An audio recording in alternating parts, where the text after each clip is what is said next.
Did you guys pick Gunner to throw to you?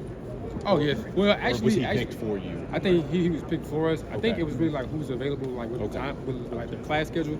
So, yeah. What stands out to you about Gunner? What stands out to me, he always got a smile on his face. Like no matter like what the circumstance is, he always smiling. He's a great guy to be around. He's a great leader. I feel like no matter what's going on, he's very poised, very poised, and I feel like he can control the room, but like at his own tempo. He mentors and like he helps out the younger guys, but not just like younger guys, like quarterbacks, younger guys such as like the receivers, the old linemen who may have trouble. Like he like helps those guys. He has no problem with like going early, like whatever can help the team. He's good. How do you think you changed over the 2 years here and to prepare for this, compared to the pro day? Honestly, I really just bought into the Georgia way. You know, it took a little bit of adjusting, getting at first when I first got here, just because of like the physicality, like a practice, which I probably all know, you know. But that's probably like the main thing, just buying in for like my nutrition, the game plan, and just a lot of weeds before me's. And I feel like that has helped me grow as a player on and off the field, and I feel like overall helped me here. When teams ask you about that, what's kind of your answer? I know obviously they're going to be a lot of the similar things that you see here, you'll see at the NFL level. So. Honestly, that if you just like come to like our practice, that'll tell you like how like Georgia boys built, what we do, how we go about our business.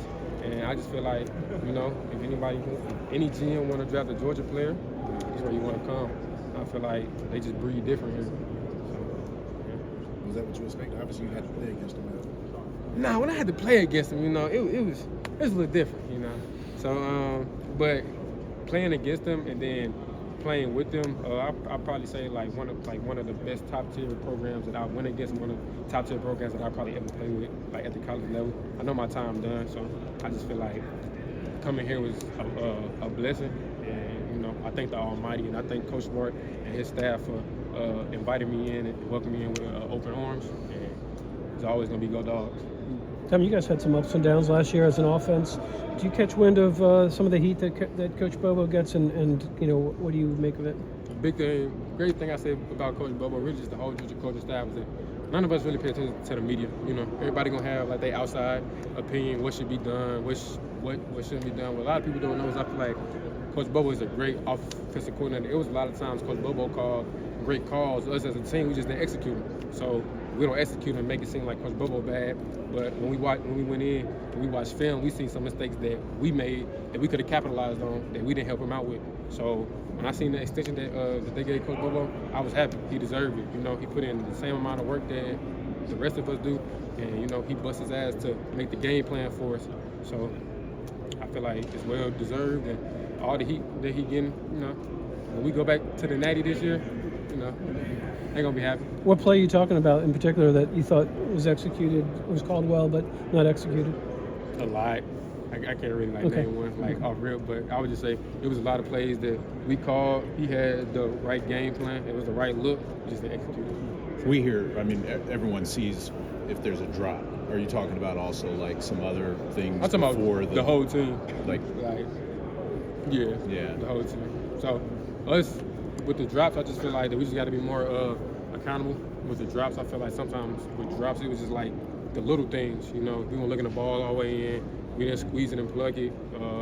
We were trying to move too fast before we caught it. So it's just a lot of little things that can have a major critical impact on the game. So yeah. On Gunner, does the personality of the quarterback kind of rub off on the offense of the team, or do we overrate that? I'm just kind of curious what kind of impact do you think having him is going to be this year? I feel like with any QB, I feel like their personality does carry weight. I feel like what makes a team so unique is there's so many different personalities and so many different inputs from different people, and that's what makes a team great. You know, here at Georgia, I feel like the great thing is that they let you be yourself. They don't try to confine you to like one person to be this way, be that way. They try to help you grow at what you're good at, and then help you strengthen your weaknesses so they're not weaknesses anymore. So I feel like overall, to answer your question, I feel like it does, but I feel like with the different personalities we have, it makes the team great.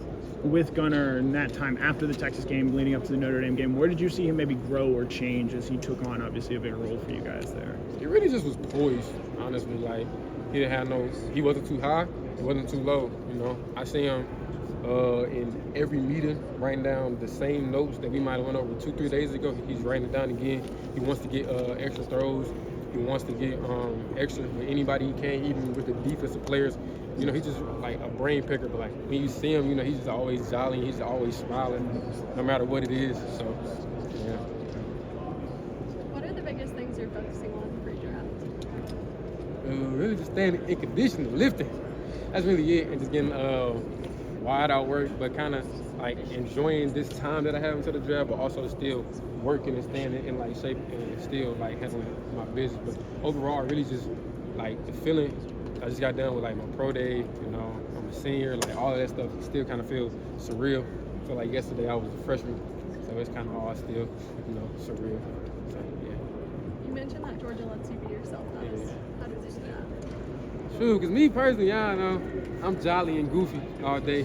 So Coach Smart let me be like that on the field, off the field. But you know, when it's time for business, it's time to lock in. So I feel like everybody's personality can be who they want to be here, and like you don't have to change who you are to come here.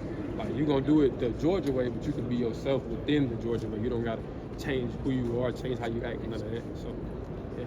You ever see him be jolly and goofy? Who, Coach Smart? Yeah. He throws some little slick shots at you. But that's just him though. I feel like with Coach Smart, I just feel like once you get him like the first day of practice, like that's who you know you got. And how he coaches, you know, is in a very unique way. But how hard he coaches you is how he shows that he, you know, he loves you and that he gonna always care for you on and off the field. I feel like Coach Smart got like his own personal relationship with different players, you know. He might be one way with me personally, but on the field he coaches all the same. He may have a different personal relationship with you, but on the field he gonna coach us the same. And I thank him, you know. So, yeah, Coach Smart, I love you. Time for 2 more questions.